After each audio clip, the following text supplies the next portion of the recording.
السلام علیکم ورحمۃ اللہ وبرکاتہ۔ سارے جہاں سے اچھا ہندوستاں ہمارا، ہم بلبلیں ہیں اس کی ایک گلستہ ہمارا۔ آج 26 جنوری سے پہلے اپنے بچوں کو اس تعلق سے چند باتیں مختصر یاد کرانے کا عزم کیا تھا۔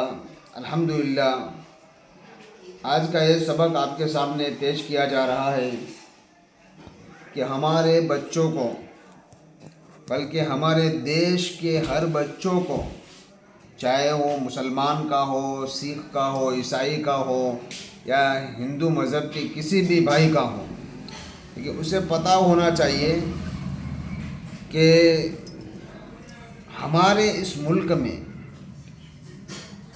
ہمارے بڑوں کی کیا قربانیاں ہیں، مسلمان کے بڑوں کی، سکھ کے، عیسائی کے اور ہندو مذہب کے جو بزرگ تھے ان کی کیا قربانیاں ہیں، تاکہ ہر ایک کو اپنی قربانیاں، اپنے بڑوں کی قربانیاں معلوم ہو جاوے، تاکہ وہ آپس میں پیار محبت کے ساتھ ایک دوسرے کا ادب و احترام اور اکرام کے ساتھ زندگی گزر کر سکے۔ تو ہمارے بچوں کو ہمارا ملک جو ہے اس کے بارے میں یہ علم ہونا چاہیے کہ ہمارا ملک 250 سال تک انگریزوں کی غلامی میں رہا ہے، انگریزوں کا غلام رہا ہے۔ آخر میں ہمارے علماء کی قربانیوں سے، ہمارے علماء کی قربانی اور محنتوں سے اور ان کی محنتوں کے نتیجے میں 15 اگست 1946 میں ہمارا ملک آزاد ہو گیا۔ پیارے بچوں، بھائیوں، یہ بات صرف آزاد ملک کی نہیں بلکہ آزاد ملک میں لاء اینڈ آرڈر، امن اور امان کا جو آرڈر ہے اس کو برقرار رکھنے کے لیے ہمارے پیارے ملک میں کون سا قانون لایا جائے۔ تو سب سے بڑا مسئلہ یہ ہو گیا کہ لاء اینڈ آرڈر یعنی امن و امان کو برقرار رکھنے کے لیے ہمارے ملک میں ایک قانون کی ضرورت پڑتی ہے اور پڑی تھی۔ اس لیے آزادی کے بعد سب سے بڑا یہ مسئلہ تھا کہ پیارے ملک میں کون سا قانون بنایا جائے جس کو ہندو، مسلم، سکھ، عیسائی اور باقی سارے مذہب کے لوگ مان کر ہندوستان میں رہے۔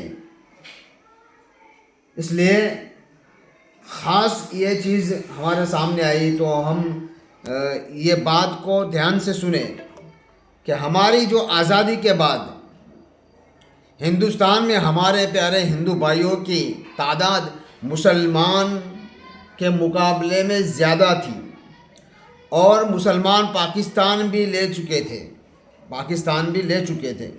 اس لیے ہمارے ہندو بھائیوں کے لیے اس ملک کو ہندو راشٹر بنانا آسان تھا، اس وقت بنا سکتے تھے، بنانا آسان تھا، لیکن ہمارے علماء، ہمارے اکابرین، ہمارے بزرگ اور ہمارے بڑوں نے اور دوسرے مذہب کے بہت سے بڑے لوگوں نے اس ملک کو اور اس کے قانون کو جمہوری بنوایا۔ قانون بنانے کے لیے ایک کمیٹی قائم کی گئی جس میں 35-36 کے قریب مسلمان تھے، اور اس کمیٹی کے صدر کو ڈاکٹر بھیم راؤ امبیڈکر کو بنایا گیا۔ ہمارا آئین اور قانون بنانے میں 2 سال 11 مہینے اور 18 دن لگے ہیں۔ 2 سال 11 مہینے اور 18 دن لگے ہیں، اور 26 جنوری 1950 کو یہ قانون ہمارے ملک میں لاگو کر دیا گیا۔ 26 جنوری 1950 کو یہ قانون ہمارے ملک میں لاگو کر دیا گیا۔ اس لیے ہر سال 26 جنوری منائی جاتی ہے۔ آج 26 جنوری ہے، اسی لیے 26 جنوری کو منایا جاتا ہے۔ اور 26 جنوری کیا ہے؟ یوم جمہوریہ ہے۔ یوم جمہوریہ کیا میں آپ کو بتاتا ہوں, آپ سنیں. 26 جنوری کو ہم ہندوستانی لوگ یوم جمہوریہ کہتے ہیں, یوم جمہوریہ کے نام سے مناتے ہیں. جیسے انگریزی میں ریپبلک ڈے کہتے ہیں, ریپبلک ڈے کہتے ہیں, ہاں, اور ہندی میں کہتے ہیں گنتنتر دیوس کہا جاتا ہے, جیسے گنتنتر دیوس.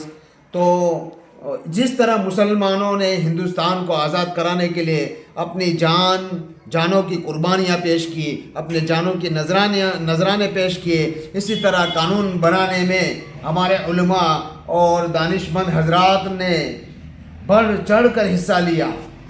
آئین بنانے کے لیے جو کمیٹی بنائی گئی, جس کمیٹی کو قائم کیا گیا, اس کمیٹی میں ان میں بہت سے مسلمان شامل تھے, جس میں بڑے دو نام ہیں, مولانا ابوالکلام آزاد رحمۃ اللہ علیہ اور مولانا حسرت موہانی رحمۃ اللہ علیہ شامل تھے, اور مولانا حفظ الرحمن سیوہانوی رحمۃ اللہ علیہ وغیرہ. قانون بنانے والی کمیٹی میں تقریباً 35 مسلمان شامل تھے, 35 یا 36 مسلمان شامل تھے. پوری دنیا میں پتہ جائیں گا سیکنڈ